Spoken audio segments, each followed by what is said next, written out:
meeting to order.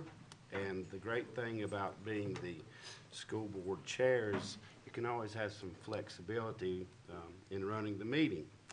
And tonight, for our Pledge of Allegiance, we have three wonderful young folks in our midst. We have Carter and Parker, with the other children of Brittany and Jason Payne. Carter's in the 4th grade at Bethlehem Elementary, and Parker's in the 2nd grade. But also we have Miss Noel Williams. And some of you may know her great-grandpa, retired Sheriff Hayden Bentley, and her Paw Baldy Williams. I can't even count the times that those great men helped me for years. So we're excited to have them in our midst, and we're excited to have these young folks coming out from those great families. And if you'll come forward, and one of these fine fellas is a 2-time spelling bee champion, and he's in the 4th grade.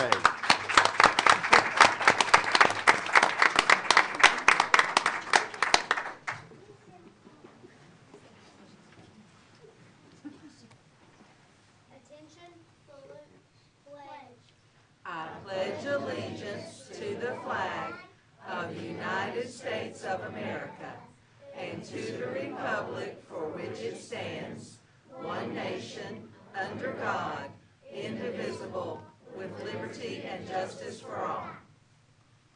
Great job. So much. Thank you. A wonderful job.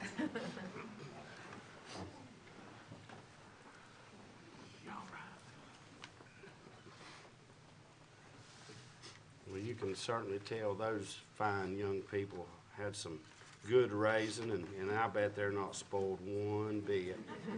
So at this time, you have the agenda before you, and I'll ask for a motion regarding approval of the agenda. So moved. Second. Okay, any discussion? All in favor say aye. Aye.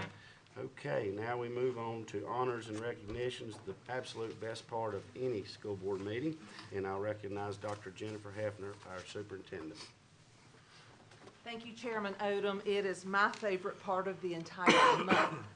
So tonight we are going to honor and recognize certified staff members who have completed National Board certification.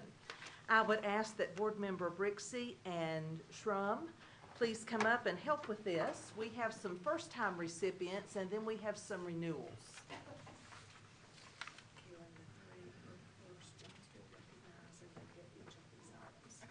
First-time recipients, it's always wonderful to see when I go into schools the plaque that's posted outside your door saying that you have earned a wonderful honor and you've worked awfully hard to get that. So you will get that as well as a name badge and a certificate tonight.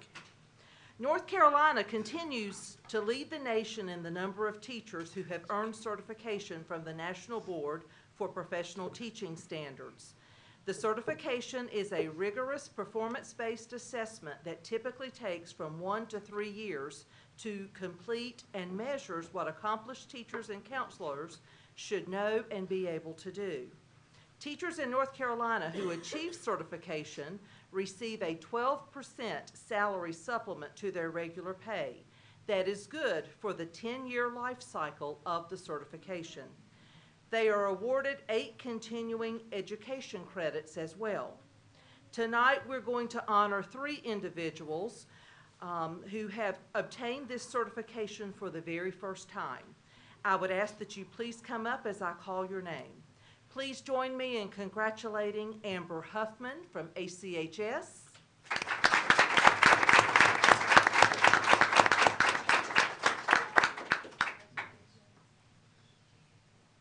Amber, if you'll stay up here for a pic. Carrie Wimberly from ACHS.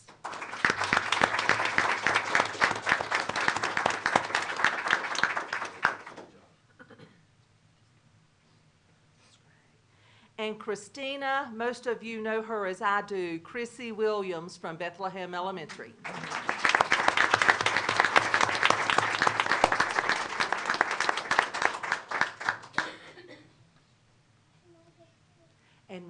will give you some instructions about a picture.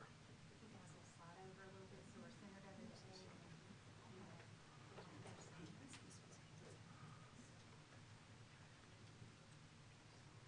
Okay, you'll open your certificates.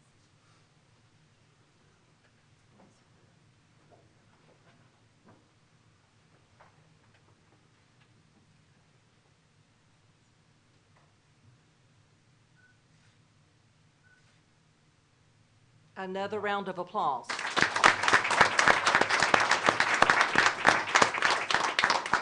And I'm thrilled that family members are here celebrating tonight also, because you are well aware that this is a 1 to 3 year process that takes a lot of time at nights and on weekends.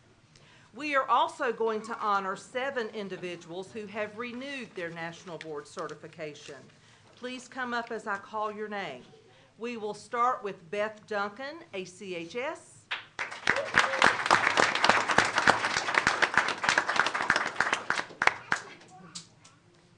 Jeanette Boditcher, Bethlehem Elementary.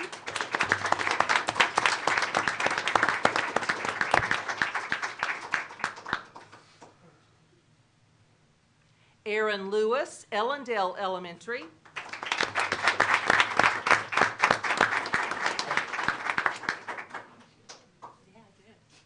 Laura Sprinkle, Ellendale Elementary.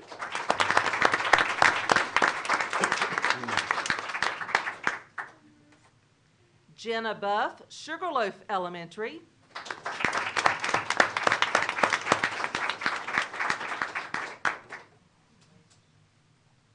Cindy Green, Sugarloaf Elementary.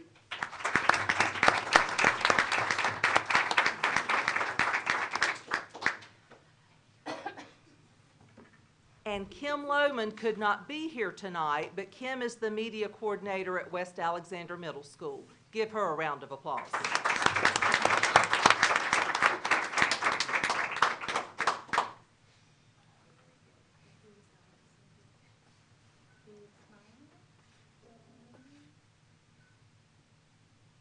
Renee, can we get the board members on each side also? Oh, come on.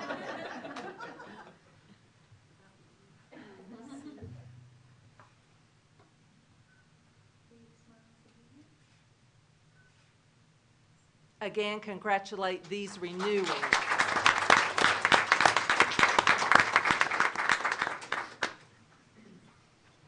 Board member Scott Bowman, will you come up and help with the next presentation?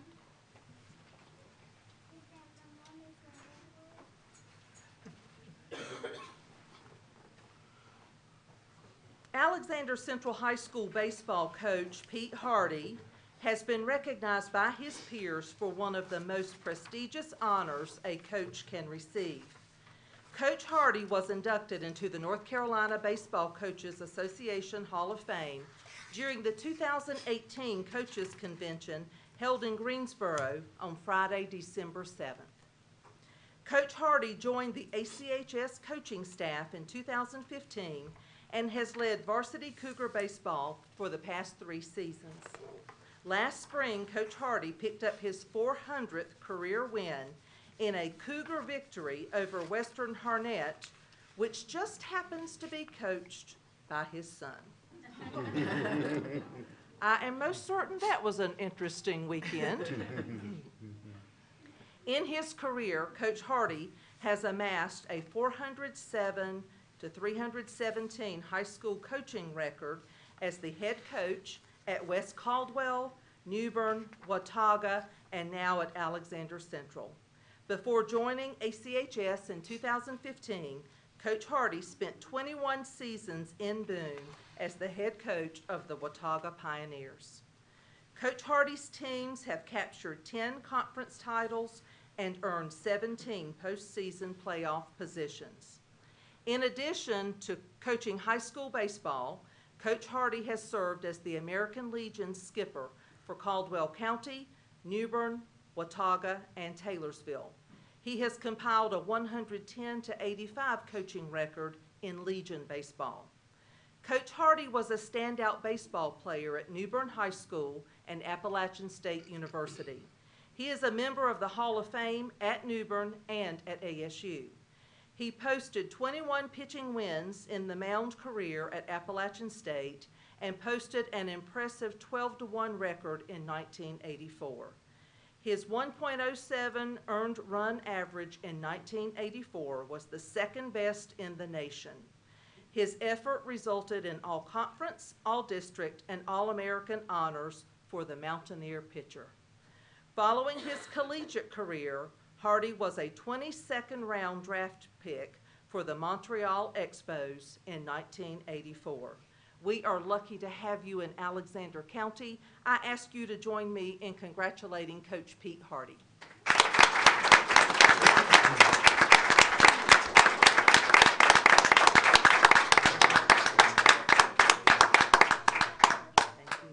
I have to tell a funny real quick before Renee takes a picture.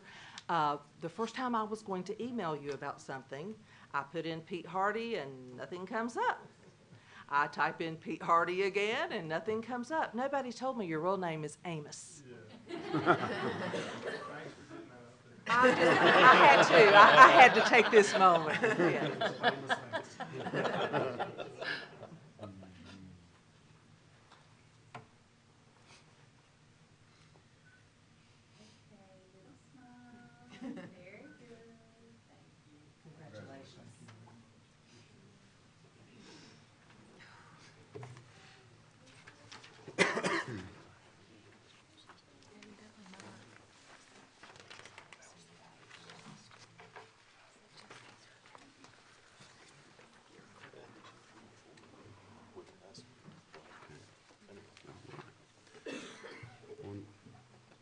We're very thankful and appreciative of the outstanding work and rigor and effort to receive the certification.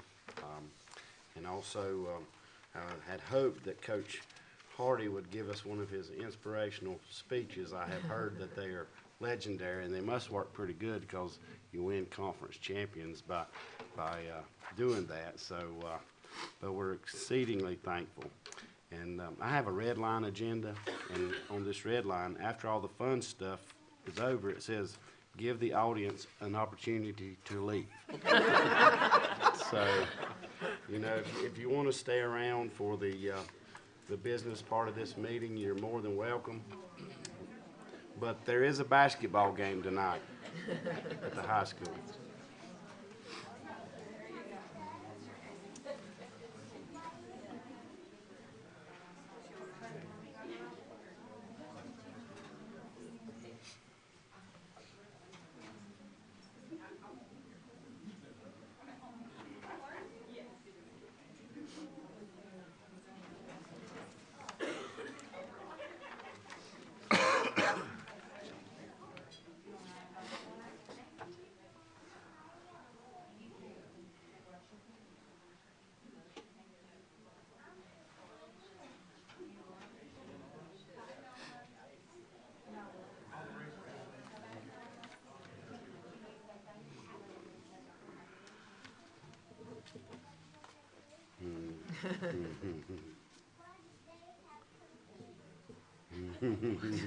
Why do they have?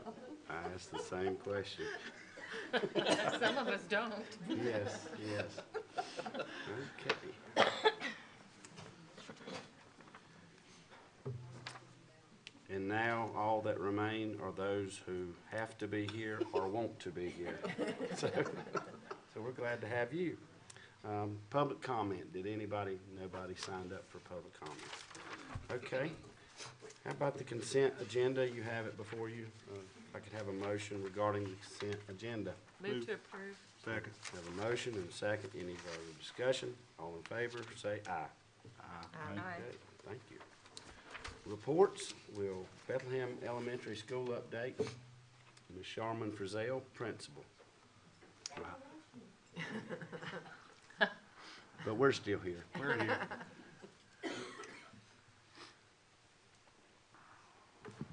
I might turn it down just a little or stand on my tiptoes if you can hear me. Am I good? Okay. Chairman Odom, members of the board, Dr. Hefner, thank you for giving me the opportunity to come and just update you and give you some highlights at Bethlehem, because it is a wonderful place. Our students, our families, I'm very blessed and I appreciate the opportunity. I did bring a little cheat note here, so it's your PowerPoint, so if I'm wrestling around, I wanted to make sure that I had everything correct on my learning focused highlights. So, let me just go ahead and say a disclosure there. This is my first year with Learning Focused, but I think I have it down, so. Okay. We are excited about Learning Focused. Our teachers have finished all the professional development and it's been fun. Now, I won't say it hasn't been a lot of work, because it has, but it has been a lot of fun too. So we have successfully been implementing Learning Focused in all of our classrooms. And so that's a picture of one of the professional development days led by Michelle Motley, our instructional coach. So we're excited about that. Learning Focused process, there's 3 different steps to it. And so first, the teachers plan the lesson curriculum, and with that curriculum, they're digging in those standards all the time. They know those standards, they're looking through the standards, they're looking at which standards to implement at what time. And so first off, they select their standards, and then they plan the lesson assessment. They develop the assignment, and they determine how the students are going to learn. And then the last part of the Learning Focused process is planning the lesson instruction. And so they create things like graphic organizers, they determine assessment prompts and their activities, and they have activating strategies. So I'll show you a lesson plan and what it entails, because I'm pretty confident that we're the only place implementing Learning Focused lesson plans. And so to fidelity. And if the teachers would have been here at first, they were like, what are we doing? But now they're like, oh, I'm so glad we're doing this. So I made them leave just in case they didn't say that. So the first thing they do when they're planning their lessons is select the standards. And that EQ up there stands for essential question, because that's what they're asking the children. If you walk in any of the classrooms, you'll see an essential question, and it's all marked up like this one is in pink with terms that the students understand. And so they dissect it and take it apart, and the students understand the language that's being used and what it's friendly terms for them and what's expected. When they're planning the lesson assessment, I'm especially proud of this PowerPoint, this slide on the PowerPoint, because teachers this summer viewed online classroom learning environment, professional development, and they had time to either do that during the summer when they had, because they want to work all summer long, they really do. They didn't have to, but they wanted to, or they could have done it on the required work days that we had. And so as they were doing the online assessment or assignments that they had, this picture is an example of how a teacher, and she did lots of things in that picture. She has the essential questions, she has the rubrics, and she has the assignments. And so there are different stages in Learning Focused, and this one's quality. And so that's the highest on the list. So this grade level did that, and that exemplifies quality because it has all of the components listed. So I'm especially proud of that one. So as I go over, and I take pictures all the time because I turn in pictures in our bulletin that we turn in each week, and I just like to take pictures because they do such great work. And so if parents come in to see me, I can show them their pictures. We have some Valentine's work now in one of our classrooms, and the little Valentines in the cross-categorical class, they're doing something with hearts, and it looks like the students are blowing kisses along with their writing. So I plan to put a picture of that in our bulletin this week because it's great too. So if we'll click, because I know I got to talk fast because I got a lot to tell. The teachers then plan the instruction. This is a graphic, this is an activating strategy, and they plan their activating strategies last, but they present it first. The example is called carousel brainstorming. I had to cheat on that one because I couldn't remember. I wouldn't remember it, but I did look. It's carousel brainstorming, and what they do in the classrooms, you'll see sticky notes all over the classrooms, and it's a process, and eventually the sticky notes wind up back on the graphic organizer, and this one is an activating strategy. But it helps the students stay more engaged with the assignment and to be involved in all of the learning, and it's just active learning at all times. The next slide, this is a learning-focused lesson plan. And I'm back in the day when you did 6-point lesson plans and you turned in lesson plans, and that's not the way we do it now. This is one lesson and it's 3 pages. So that's probably why we are the only school doing these lesson plans, but they really appreciate, the work is excellent, and the standards, they know them, they're diving into it, they're excited, they want to share them all the time. And so if you'll notice, Dr. Clure, too, in our PDPs, the lesson plans are attached there because that's an artifact for them. But this is one lesson. This one happens to be language arts. Our 3rd and our 5th grade teachers decided to do science, but then everybody else is doing language arts. So this looks like 3 different things, but that's actually one language arts lesson plan. So, and then, I have a question okay, because I can't. don't ask me a lot of questions No, now, because I just have notes on I why. didn't bring my readers Okay, in here. okay. But this is one lesson plan, but how many days does that typically span? It's usually, I started to say 3 to 4, I was gonna say a week, but it is 3 to 4 days. Okay. So it's not like they go in there and have to do this every day. Okay. And you do have interruptions, which we have picture day, or we'll have a Valentine's snack, or, so it takes 3 or 4 I days. just wanted board members to understand that they're not producing this for every lesson taught every day. Right. That this And- spans 3 to 4 days. And this year, when we were talking, because I don't want y'all to think, oh my word, that lady expects. When we were talking this year about our PDPs, we decided a goal that we wanted to work on, and the goal by the end of the year was to produce one. Just one, because it is a lot of work, and it has taken them a lot of professional learning community meetings in their PLCs is what we call it. It's a lot of work. So the goal by the end of the year was to have one. Well, some people already had several, and so once they did one, they wanted to do another one, but the requirement was for one. And so we're raising that rigor and making it quality, but the requirement was for one. So I don't think I'm just like cracking the whip that hard, because I don't mean it that way. So I'm glad you clarified that. And then this is something that I wanted to show you because it does drive our data. I could have showed you our iReady and our M-Class and the triangles that we have on the wall and how we're moving those students. But the thing I'm most proud of, they take what they're learning and they actually use everything that they have from the lessons that the learning focus lessons, and they look at what standards, what they need to do, what was this question, what standard was that, have I taught that yet, why do you think we scored that on that? And so it does involve the students too, and they're taking ownership of their learning. So this was a picture in a classroom of the percentage and what was going on with the data and the assessment. And so here are some just pictures that I've taken. I wanted to share with you, and they're kind of like squeezed in there and put in there, but there's all kind of vocabulary focus and learning activities and experiences for students as the teachers are creating those, and they're intentionally designed, the activities are intentionally designed to help the students to meet all the goals and to answer that essential question, so it will help them with their learning. Okay, that's the last one. And so I said, if you have some questions, I'll be glad to answer, but I do want to make sure you know this is my first year with it too, and so I have been reading the books, but if I get stumped, I'm going to have to phone a friend, but I'll try. So I will try. But I am excited for the opportunity to be there. I could have came in and shared too that we have this 2-time spelling bee winner, and we have the hoop shoot winner, and there's just lots of stuff going on all the time. They're all winners there, and so that's all I had to share and update everybody. But if you do have any questions, I know Dr. Curry will answer when I phone a friend. And I'm hoping I'll pass the test. Okay, but that's all I have. Thank you. Thank you. Wonderful presentation. I think we'll, if this is taped and recorded by video, that maybe we will share your presentation with the other administrators and say, hey. Oh, Yeah.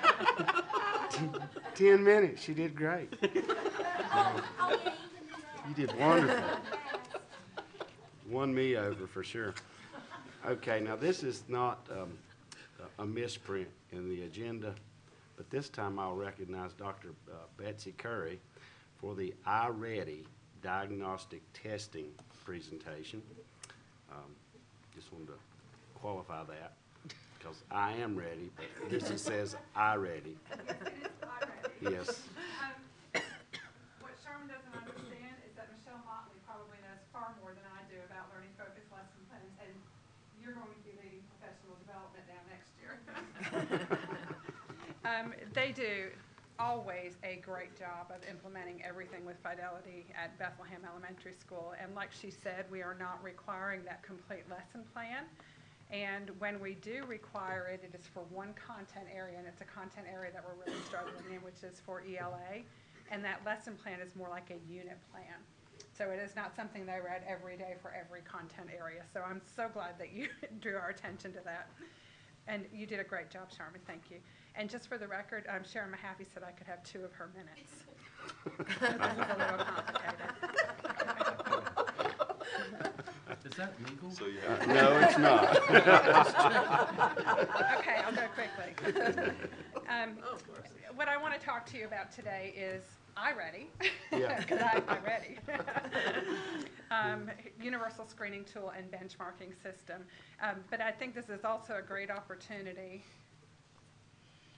to talk to you a little bit about testing in Alexander County, because we use iReady as a universal screener. And so what I have done is we've had several questions, and I think maybe Bridget and I have had some conversation about the amount of testing that goes on. We've had some parent conversations in Alexander County Schools. So I have linked this information for you in case you get questions. You may want to put it right next to your phone. But this is the test. These are the tests that we do in Alexander County. Anything in blue is a state or a federal requirement. So we have no choice. What is in yellow is what we choose to do, okay? So if you look down here, you will see every test for every grade level to the best of my ability. The only things in Alexander County that we do that is not required by the states are these things in yellow. And so the reason we do these is because the results that we get from the state of North Carolina do not come until after the children have already left us. So we need to have some measure of how they're doing so that we can help them throughout the school year to progress. So that is one document. Oh, this is going to be really hard. Yes, if you'll click back to the presentation, please. Okay. And this is a little more of a description about all of the tests that we take, and this is, again, just for your information. It will tell you what the tests are, but it will also tell you what they use them for and why they're required. Again, these are all the state and federally required tests. And you get down here, and this is what's required by Alexander County Schools. Okay. This gives There you are a lot of misconceptions right now out in the public. Our state superintendent talks about reducing testing, and you know, that's great, but we really just want people, especially our community, to understand what is being tested and who's requiring it, the state, the federal government, or you know, us locally. And we do very few that are locally driven. So this is ESSA, and I'll be talking a little bit about that. That's the Every Student Succeeds Act, and that's a federal requirement or a federal act, about, kind of like No Child Left Behind was. So a lot of what the state of North Carolina does, they have submitted to be in compliance with ESSA. So you'll hear me talking about that a little bit as we go on. Will you go back to the presentation for me? Thank you. So I just wanted you to have that for your reference, because I'm sure you hear all the time that we test too much. And I agree, we test too much, but it's a federal or a state requirement. Okay. So one of the things that we have some options on are what type of universal screening tool we will use. And that's how we identify kids who are at risk in that tier process of MTSS. Do you remember we've talked about before the tier 1 kids or the core kids that are solid, and then we have tier 2 needing a little bit of support and tier 3 needing intensive support. So we're required for the MTSS process to have a universal screener. We have tried different things. We most recently tried Easy CBM, and we really did a lot of research with our psychologists and our coaches and our principals and came up with iReady as probably the best option for us. So we just implemented that this year, and I'm going to show you a little bit of what the data looks like. So when we get a report for iReady, and again, this is our choice, but we have to do a universal screener. So it's really not a choice, okay? But we like this, so it's okay. When you click on and log into iReady, we like this because it helps kids, and we can tell what kids need. You have an option to look at diagnostic results or diagnostic growth.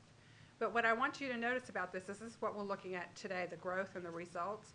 But they also will group students, and they will tell us who's completed the diagnostics, and it's completed during a certain window. So they will instructionally group the students, and they will provide interventions right at the fingertips of the teacher, so they can print these things out or put them on online instruction during that intervention group time that's really targeted to their specific needs. Quick question. Do you mean grouping them within a classroom or within a bigger unit? It depends. Now, sometimes, like at some of our schools, they might have like a 5th grade intervention time. And so if 8 kids across 4 different 5th grades need the same skill set and they have an interventionist, the interventionist will pull those kids out for that 30 minutes. But that's on top of core instruction. Most of our schools do 90 minutes of core reading instruction, and then they have another 30 minutes, what we call now, or we're transitioning to be acceleration for all. So it doesn't matter where you are in the standards, you're either being accelerated in the standards or you're receiving interventions to help fill those holes. But it's very, very diagnostic, which is why teachers are really buying into this tool. Okay? So this is what it looks like for reading for the district. I'm going to have to put on my glasses for this one for my paper. But you know, when we've talked about tiers, we talk about that triangle, and the red is students at risk. Yellow is students on tier 2. Red is extremely at risk, and green is good. So you can see that very faded triangle to the right. Those are our kids at the beginning of the year that were in green, yellow, and red. So at mid-year, what we had was we had 39% of our kids were in green, and now we have 48%. So 48% of our kids, even at this point in the year, are on target to be on grade level. So I think that's pretty good data. Off on the side, it says placement by domain. You can look at this particular, our district, we're 100% green in phonics. Or that's phonemic awareness, I think, that first one. Yes, phonemic awareness. And you can see as we move up through the pieces of reading, we become less and less proficient because it becomes more and more complicated. But knowing that a phonemic awareness is pretty solid, we can go in and look at individual kids and where their breakdown is, and it's very prescriptive for them. Oh, the other thing is, let's see. Okay, here is math. Same type of thing. Look at that green in math from fall to mid-year. And to me, that's very, very telling. But you can also look at domains, and you can go in and look at individual grade levels, like we looked today. And 3rd grade was really low in measurement and geometry, but they haven't gotten to that in their curriculum yet. So we're not going to intervene on that because we haven't even covered it yet. We're going to go back and intervene on those first 2 standards, numbers and operations.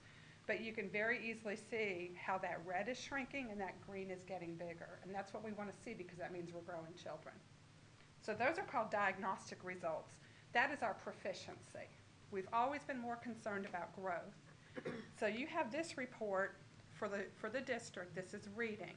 This is the mid-year report. We want to be at 50% in reading, and that means we have made progress through about 50% of the curriculum. Dr. Curry, will you clarify, when you say for the district, will you clarify for the board the grade levels that have taken this?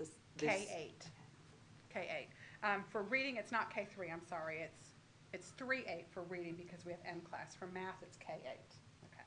So as a district, we are at 62, and we want to be at 50. So we're doing very, very well in reading as far as growth. We still struggle with some proficiency in reading. If you look at the typical growth, those bar graphs, on the very right, that's the number of students that have met where they're supposed to be at this point. On the far left is the percentage that have not met. So we've still got some work to do, and we can click on names and stuff and find out who these kids are, who these teachers are that are struggling, and really start targeting some support. The stretch growth is what a student will need to make in order to close the gap in 3 years. So if we have a child that is at 50% of their stretch growth at mid-year, we know that in 3 years they're going to meet growth expectations if all things continue the same. So when we're talking about referral for the EC program, we're saying, no, that child's on target, they're closing that gap because we're providing good quality instruction for them. Okay. This is diagnostic district growth in math. We are at 58% of the way through, and of course that was at mid-year, so we're pretty strong here.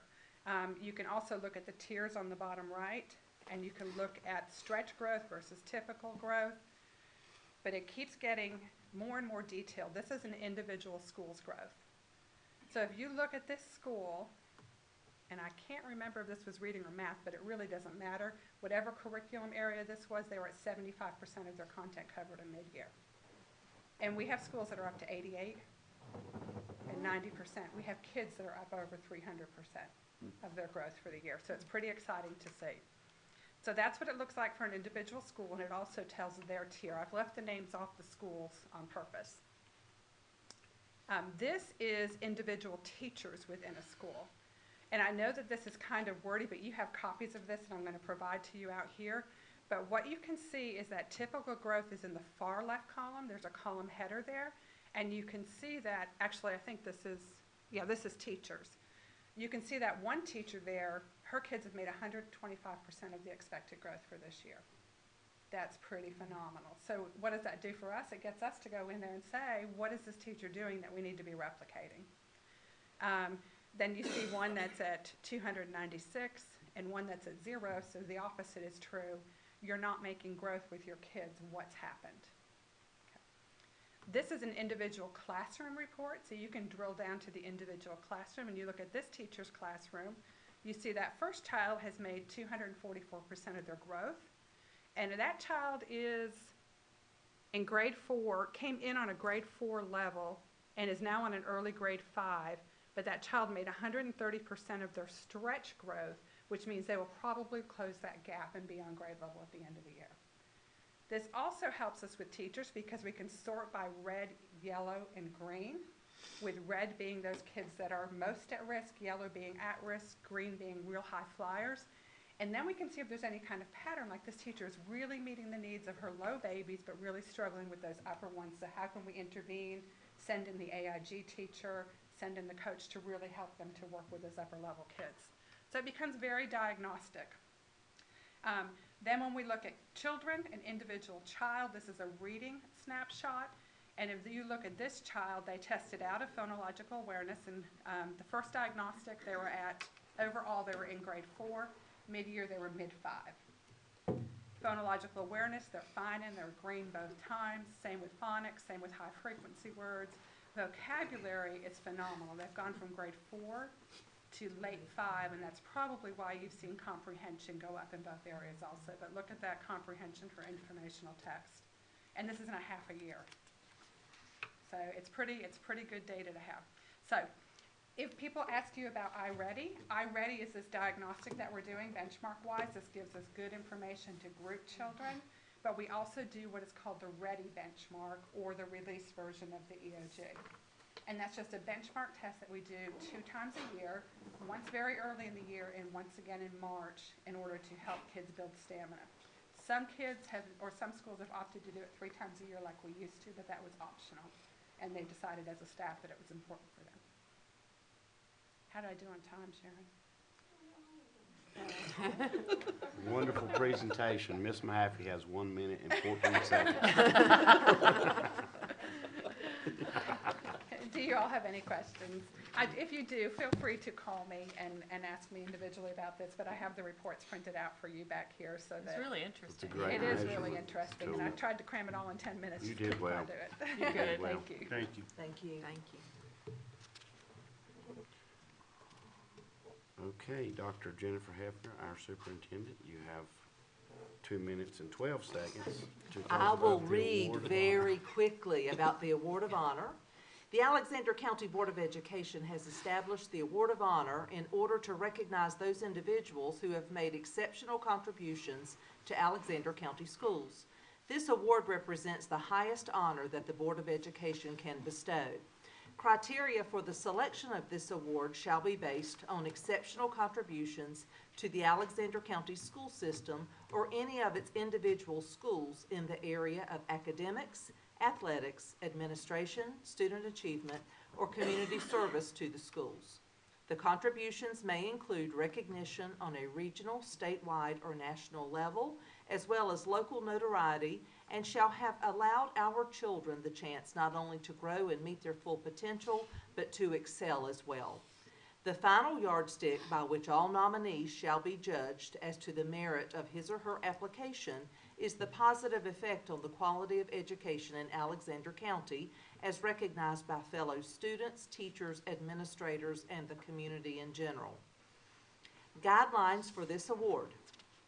A committee shall be established to receive and screen recommendations for this award. Neither current Board of Education members nor current school system employees are eligible for the award. The final decision shall be made by the Alexander County Board of Education.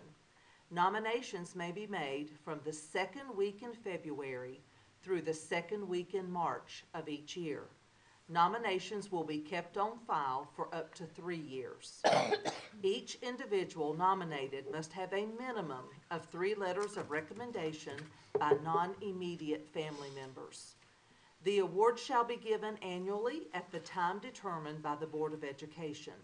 Nomination forms are available at the Alexander County Board of Education office. Do you have any questions? Any questions from the board? And can I just put in a plug? Please get us some nominations. It's a great thing that the board very much enjoys. Thank you, Dr. Hebner, and if we would move forward with the facility contract between Alexander County Schools and Cross Point Church, please. Yes. Thank you, Chairman Odom. I am working from policy number 5030, which states the superintendent is authorized to enter into agreements with community groups for the lease of school property for terms of 1 year or less. All such leases must be reviewed and approved in advance by the board attorney. The superintendent shall inform the board of the execution of any lease at its next regularly scheduled meeting. Leases may be renewed following the same process. And I have attached the lease agreement with Cross Point Church. It is for a term of 12 months, and you see the dates. You see the total that will be charged to the church each month, the area that it involves at the old Head Start property. I will share with you, Chairman Odom, that I did share this contract with our attorney, Joel Harbinson, and he has given me the thumbs up with his approval. All right, any questions from the board regarding this contract? Well, I have a few questions. Okay. Is there a long-term plan for the property? Have we started having discussion on that? And since I'm new on the board, I don't know who that falls under, so I apologize. It would fall under the Facilities Committee. We have not had any long-term discussions, but I can say that we have a board policy that would govern how that works. Any contract that would be considered long-term would span from more than 1 year up to a maximum of 10 years. And we would actually have to determine a fair market value with a lease and with the asking price if the Facilities Committee decides to put the property up for sale. So I would suggest that sometime in the next 12 months during this short-term lease that we start having some of those discussions. And the other issue that I had was are we certain that the rent is going to outweigh the cost of the utilities and using the building? I can't say that we're certain, but I can tell you that Sharon Mahaffey and I will be reviewing the utility bills monthly. And if we are not exceeding what that totals, then I will come back and rework some things. So does it have written in the contract that we're supposed to review, or is it just something internally we're doing? It's something that I have discussed with Chris Meade, the pastor. Okay. Other questions? I feel comfortable that we're offsetting our costs, and you know, as a person that's in the rental business, if this was private, you know, that would be a tough thing to look at, that you're just offsetting your cost. But we don't have those extra options when we're a school system. And so I feel comfortable that we're at least offsetting cost. One comment that I would add is that, you know, that building is severely underutilized, and yet we were still paying to heat it, to keep the pipes from freezing. You know, some exorbitant annual cost for a building that was maybe used, what, 3 times, 3 days, and that was the pod. The pod was actually only used about 2 days a year. Okay, and additionally, this agreement is significantly larger than the amount that we have ever received for rent at the old Wittenberg or the Quonset hut, which has been zero for many, many, many years. So if we're gonna sustain underutilized property, at least we can have some positive revenue coming in versus just paying to heat and sustain an underutilized building. So it's a short-term lease, and we'll certainly engage the facilities committee going forward about developing some long-range plans for underutilized properties. Chairman Odom, if I may, in addition, the Cross Point Church has been very good stewards and gatekeepers of the property that they have leased before. And so even though I'm an attorney and I believe everything has to be committed to writing, I have no doubt that the church and Pastor Mead will be good stewards of the utilities, and you know, they are responsible for the cabling and the internet and some repairs and things like that. So I'm very comfortable with the contract. Any other comments from the board? Okay. And one great thing, social media always decries we need more churches and schools, so here you go.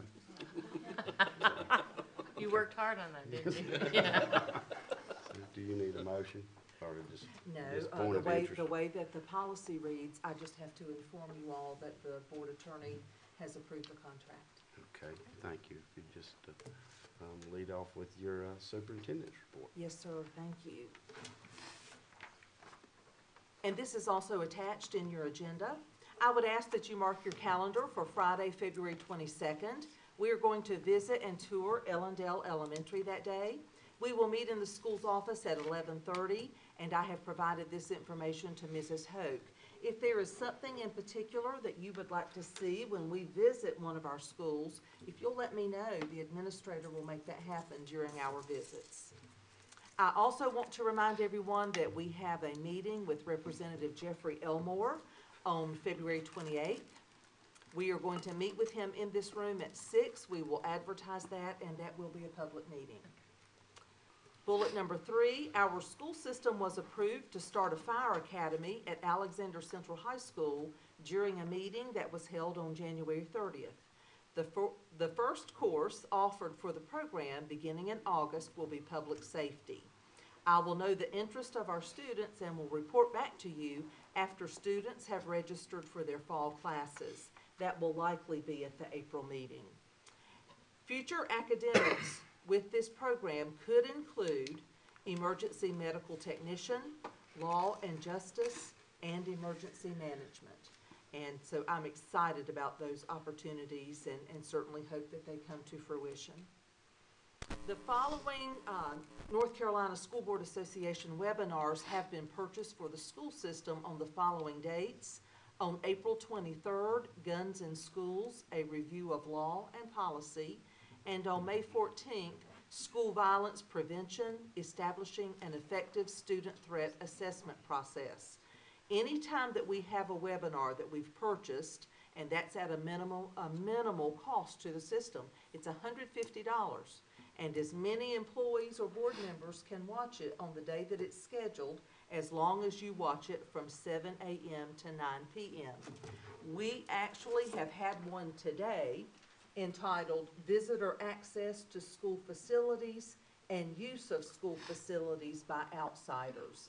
And while a couple of administrators had difficulty logging on, I've gotten some feedback today that once they were logged on to the webinar, It's very informative, and we probably need to go back and question some things in our facility use policy. So Renee, I'm certain that makes you happy, since we approved some things in the consent agenda, but it always is teaching us and educating us, and that's a good thing. I also wanted to mention that Vice Chairman Ryan and I attended the ACHS Athletic Boosters meeting last night. You will be very pleased with that group's progress. Also, a booster and PTO financial training has been scheduled for Tuesday, February 26th, beginning at 6 in this room. We have every school represented, and Mike White, our school system auditor, will be facilitating that training. And that is to teach good record-keeping processes and requirements as far as folks dealing with money in the school system.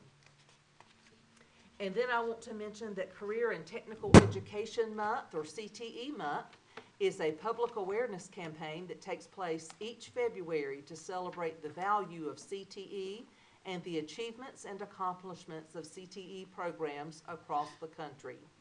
In Alexander County, we have 23 CTE teachers, 19 at the high school, and 2 at each middle school.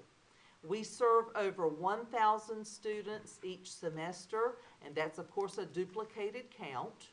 We offer courses in 5 different program areas, being agriculture, business and marketing, family and consumer sciences, health sciences, and trade and industrial education. Our student organizations from those CTE classes are FFA, Skills USA, DECA, and the National Technical Honor Society. In these organizations, we have students that compete at the local, regional, and state and national levels sometimes, and I would just ask you to join me in celebrating our CTE director, our CTE teachers, students, and the program. We do have a strong program at our high school. So thank you, Susan Gant, and I think she has left a little goodie bag up here for each of you, but we celebrate CTE in Alexander County. Do you have any questions? Actually, I do. Okay. The CTE, since you just talked about it, I'm kind of curious with the academy. Has there already been the public safety class? Is that falling under CTE? Yes, it does. And does that mean we're hiring and increasing their budget, or is it going to pool resources? In the meeting with Russell Green, he was part of that meeting, and he assured us that the commissioners are supportive of providing funding for an instructor. What we have to determine now, Board Member Cooksey, is we have to determine how much of an instructor we need. And that will be based on student registrations for that public safety class.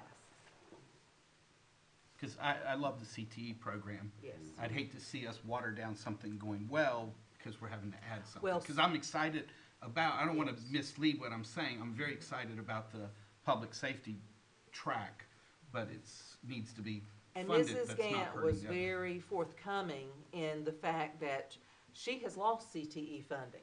Yeah. And that has happened because of declining enrollment and a variety of things. And she was very open about not having extra CTE funding to cover an instructor.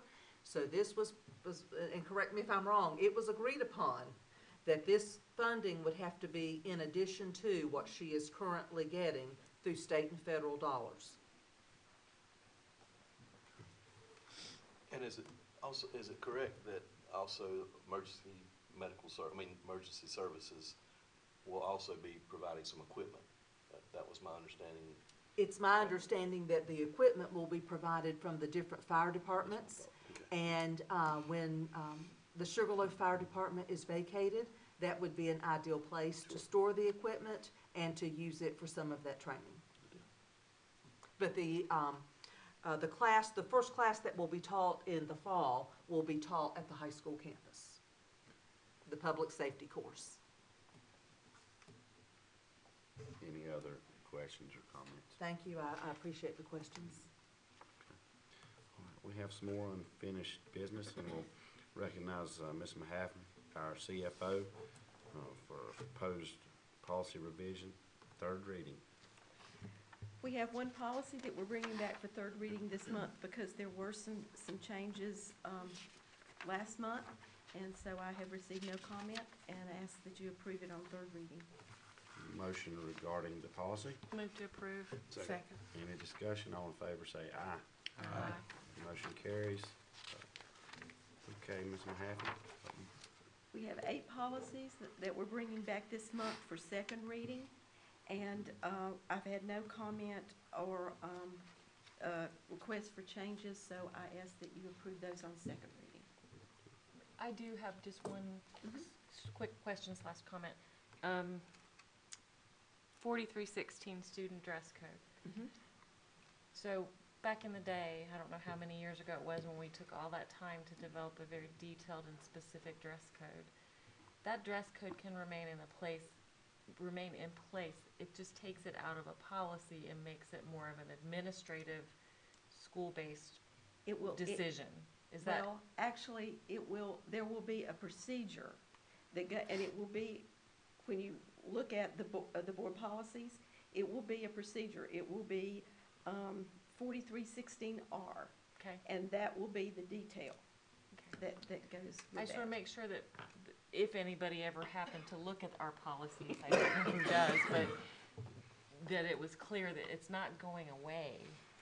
We have met once with a committee of 6 people, 2 from each elementary, middle, and high school, and we're reviewing those. Just the R portion of that Yes, policy. the R Gotcha. portion. Okay.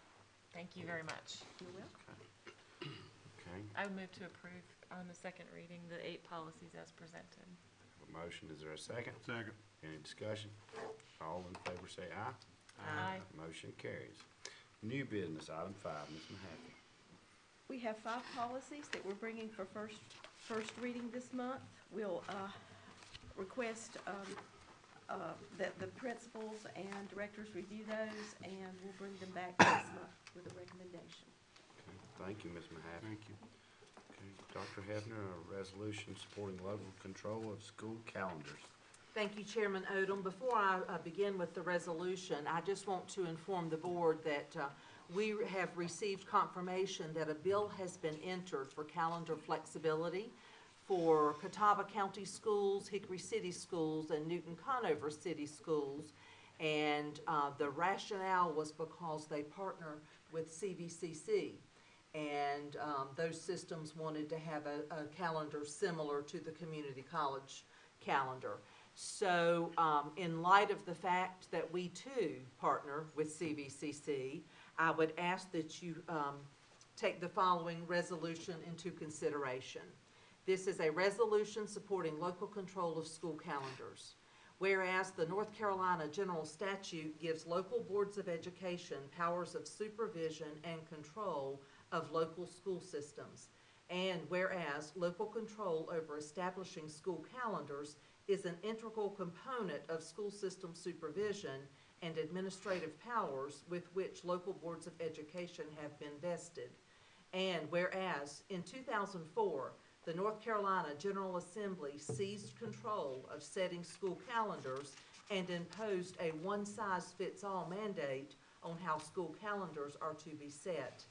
And whereas the current one-size-fits-all school calendar start date is no earlier than the Monday closest to August 26th, and the end date is no later than the Friday closest to June 11th.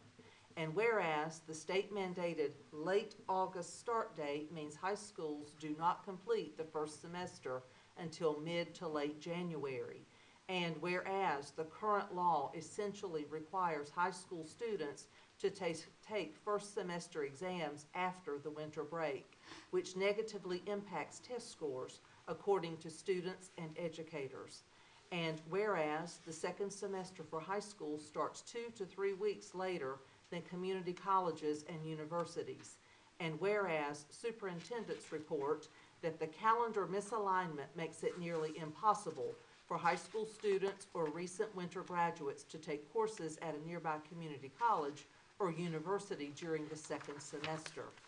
And whereas exams for advanced placement and international baccalaureate classes are given on the same day nationwide, and the current calendar law shortens the amount of time North Carolina's students have to learn the material before test day. And whereas it is well documented through multiple studies that children will experience a phenomenon known as summer learning loss, which has a disproportionate impact on low-income children. And whereas with little flexibility built into the calendar, scheduling makeup days is extremely challenging. And whereas fall sports and band begin August 1st, schedules for extracurricular activities have not changed to coincide with the state-mandated school calendar.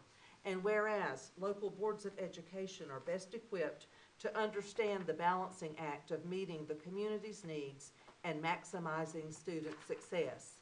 And whereas restoring local control of school calendars will allow local boards of education to best meet the calendar preferences of the families, educators, and businesses in our community while allowing for innovative experimental approaches to improve student achievement. Therefore, be it resolved that the Alexander County Board of Education request that the Alexander County Board of County Commissioners pass a resolution in support of calendar flexibility. Adopted by the Alexander County Board of Education this 12th day of February, 2019. Okay, thank you, Dr. Hefner. You have the resolution before you. What is the pleasure of the board? Move to approve. There was a motion. Is there a Or second? adopt. I guess adopt. Adopt. Sorry, move to adopt. Okay. Is there a Second. Any discussion? All in favor say aye. Aye. Resolution carries. This time we'll recognize Ms. Jessica Anderson, Director of Accountability, for the proposed 2019-20 calendar. So this is the proposal for the calendar unchanged. The draft should be in your packet. Are there any questions regarding the calendar? I have none. It looked good, Wonderful. because you can only do so much. And you've hit the crux of the matter. So I just seek approval. I'll have to say this, by not having calendar flexibility, the high school wanted 2 days at the end of the first semester to turn over and transition to a new semester. And we just could not get it worked out with the other things that the group, and a group did decide on this calendar. We just couldn't make it fit. With a start date and a mandated end date, it's just about impossible. So the high school will have to turn around their semester in 1 day.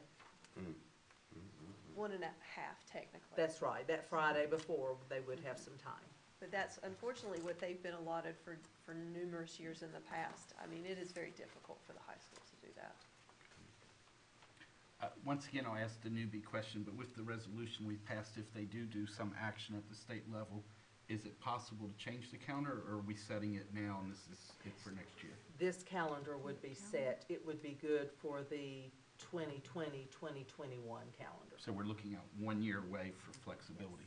Yes. Okay.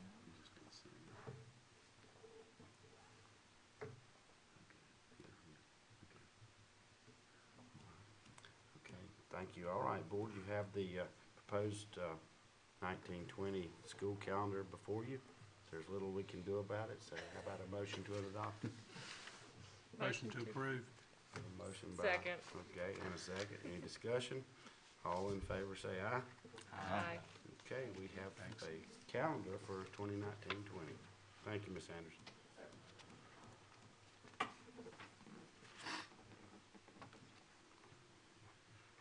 Okay, I'll recognize Dr. Hefner for our strategic plan 2019 through 2022.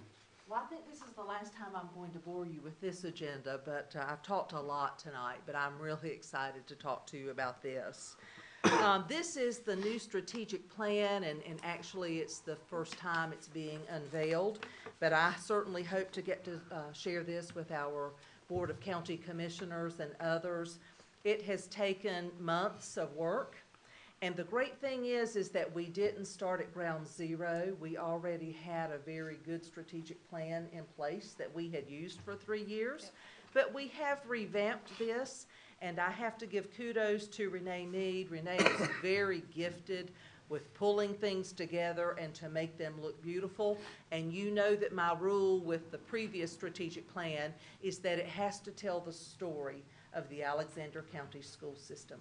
And we have tried to do that once again. The format looks a little different, but I told Renee when we were picking covers for this strategic plan that I want to be this girl when I grow up.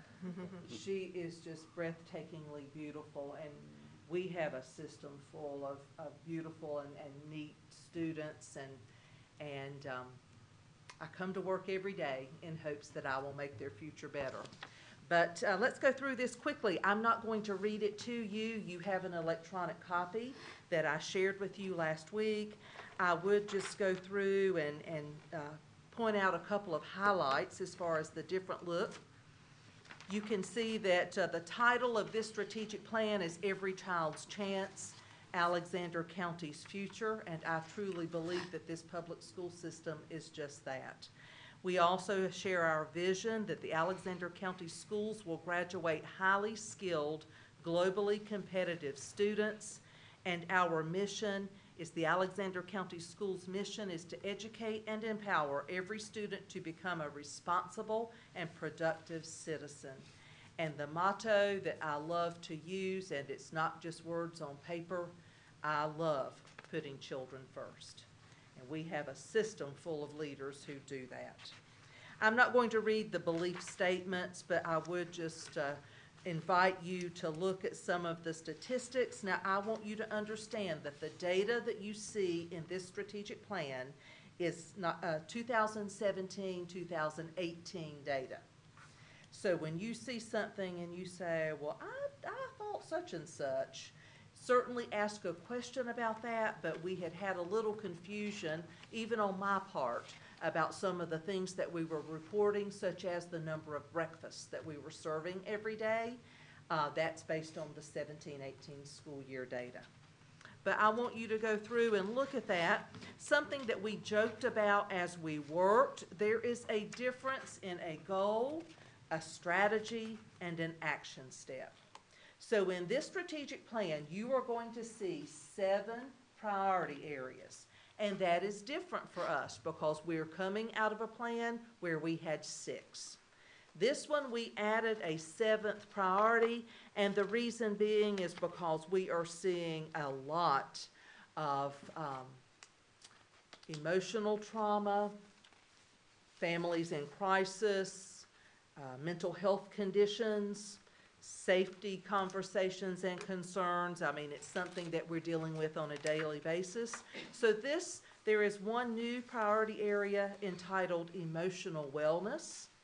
So everything else stayed the same with the exception we renamed Transformational Technology to read Educational Technology. But when you go through this beautiful document, you're going to see that it will give you the priority area and the overall goal for that priority. Then it varies with the number of strategies that might be involved in that priority. And under the strategies, those are action steps that we will take to ensure that we meet these goals within a 3-year period. So I just point that out to you. Again, it's a lot of information to digest. I don't even know that you've had time to do much more than read through it, but I would ask for any questions. Do you have any questions at this time? Not at this time. Okay. It's a well-prepared document. One thing I did find is we're not in there, so. The Board of Education is not? I'm just picking. That's a good Okay. thing. positive. That's a I'm plus. just picking. No, there are pictures There of are- us. there are assorted There are. pictures. Okay. No names. History will not remember us. Well, one thing, now you're gonna think I'm making this up, but I promise I'm not. We divided folks into the 7 priority areas when we worked on this to make revisions, new strategies, action steps, and everything. And the one page that we have not included yet, we are going to list the 7 priorities and the folks who worked with us, because we had community members, we had board members, we had a variety of teachers who helped us with this, instructional coaches, just a lot of people that we will be including on the very last page of the plan. So, and Karen is showing me We're right that you there. really are right there. Okay. Was that the community Yeah. partner celebration? Collaborative Yeah. community. Renee, just could wanted we to prove to squeeze you a I group read it. picture in? This is a fine group.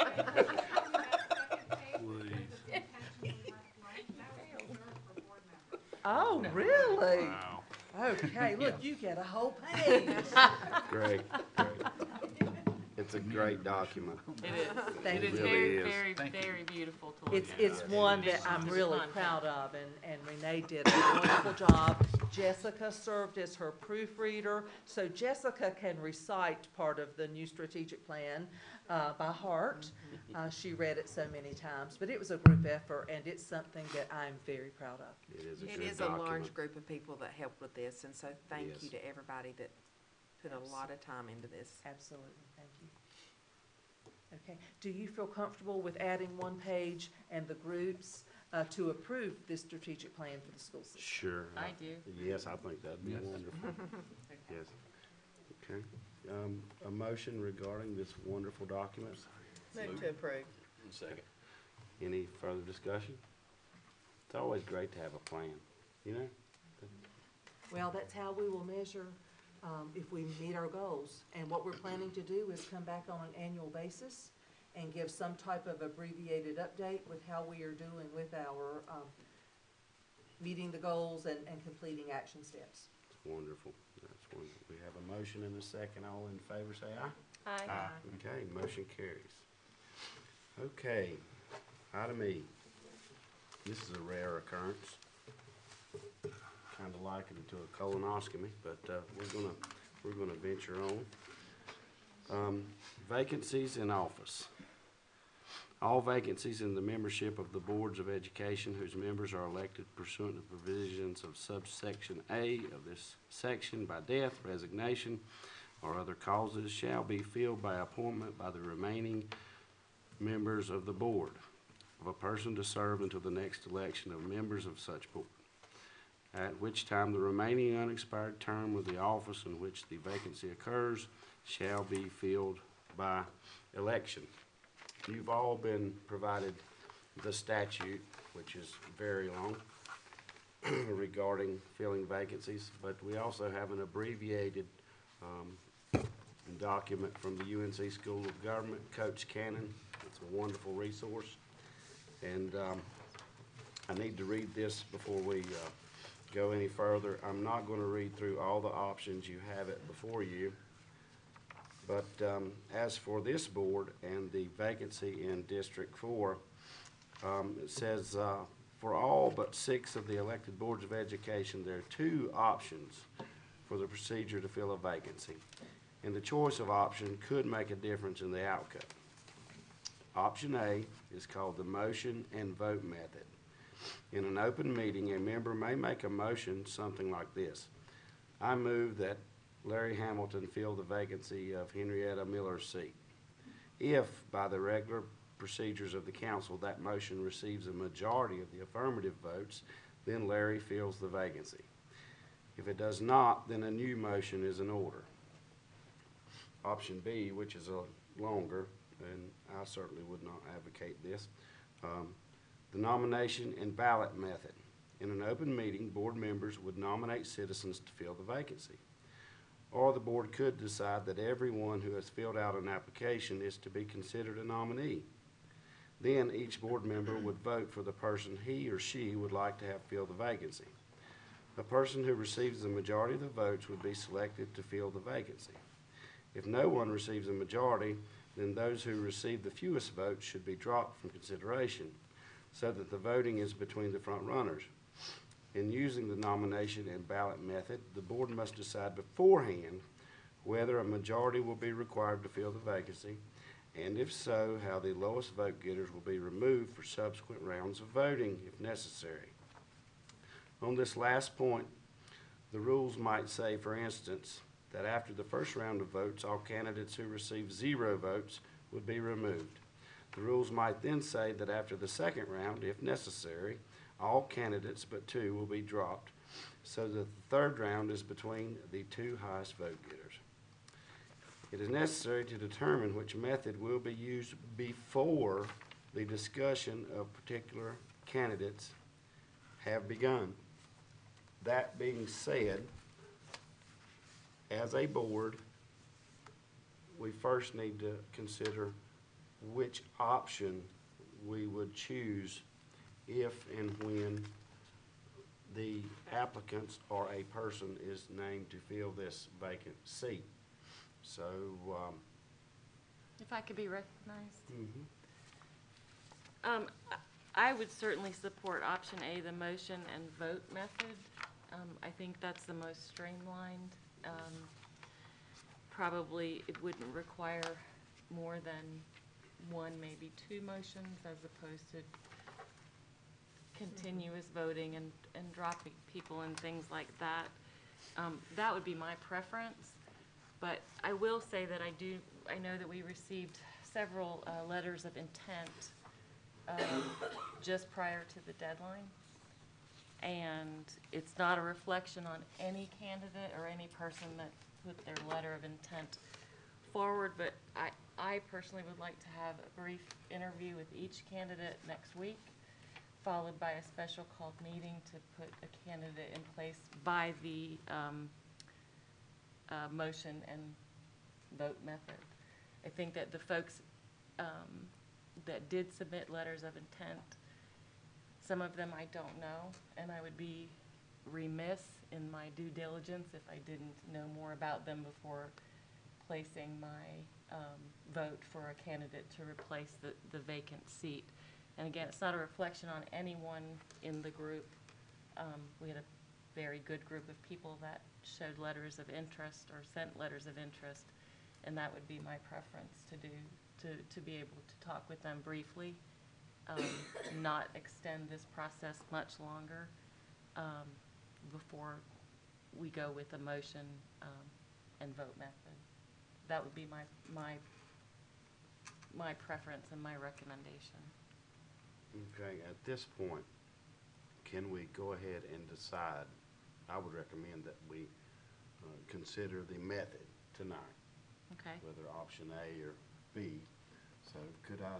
So in the form of a motion, I would move that we would go for option A on the UNC School of Government's handout, which is the motion and vote method. Okay, we have a motion. Is there a second? I'll second. Okay, any discussion regarding the option? I'd like to comment. I finally got to read this, but two, I actually had the concern, it's on the second page. It does make it very public that we're not. I just want to make sure we're all clear. It makes it very public when you're not voting for someone. Yes. And Yes. since I kind of like the second method because of that reason.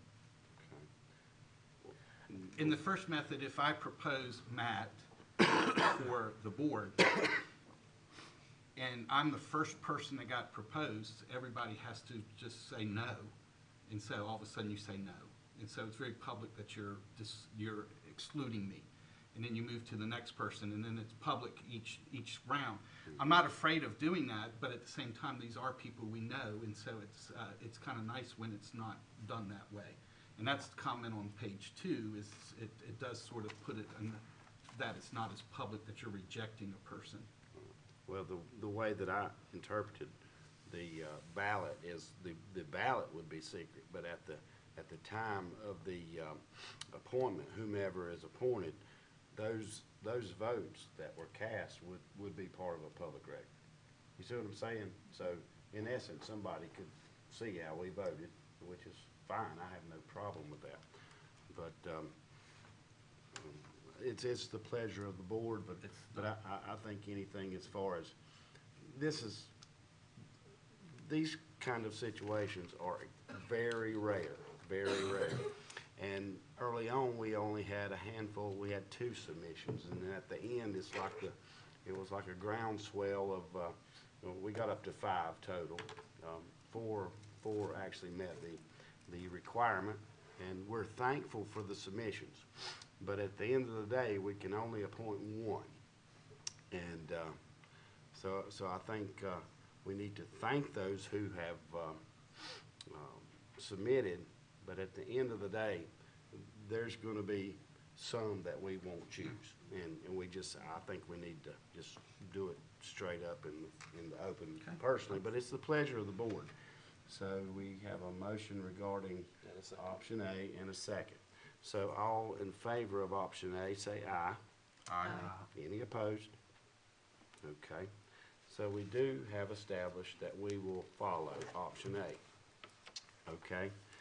The second item is we need to establish a date and time to hold 10-minute interviews with each person who submitted a letter of interest. Would next Tuesday at, Chairman Odom, I'm sorry, I need to go get my calendar. fine. I feel free, apologize. yeah, yes.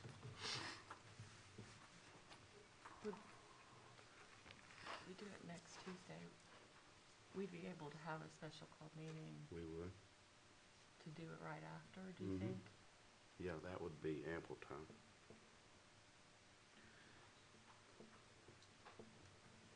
Deborah, we only need 48 hours, right?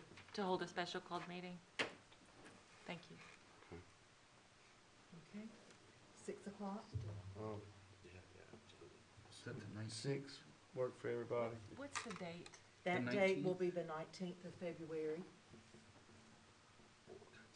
It should be fine. Okay. At 6 here? Yes. And Chairman Odom, we received 6, of which 5 were eligible for Okay. consideration. We'll interview 5. Okay.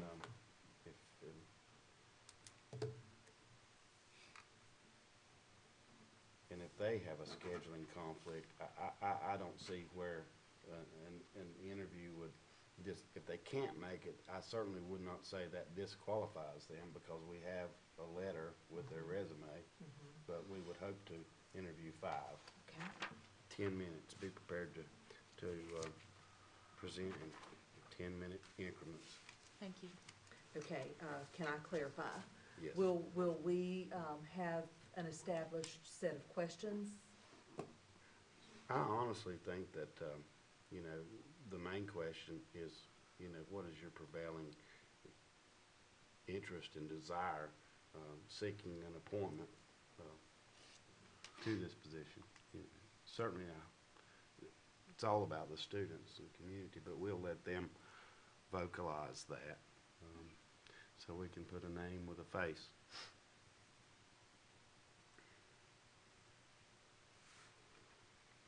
Okay. I honestly don't, unless the board feels compelled to draft a boilerplate, 3 standard questions. If you would like to draft that, I think because we work with the superintendent as much as anybody, so if you have 3 questions you want to draft that you think are pertinent, Okay. is that okay with the board? Sure. But just to clarify, if this, that's short notice It for is. 5 people. Anyone that's not available, that's not an exclusion. It shouldn't preclude them at all, in my opinion, because, by the statute, we don't even have to interview.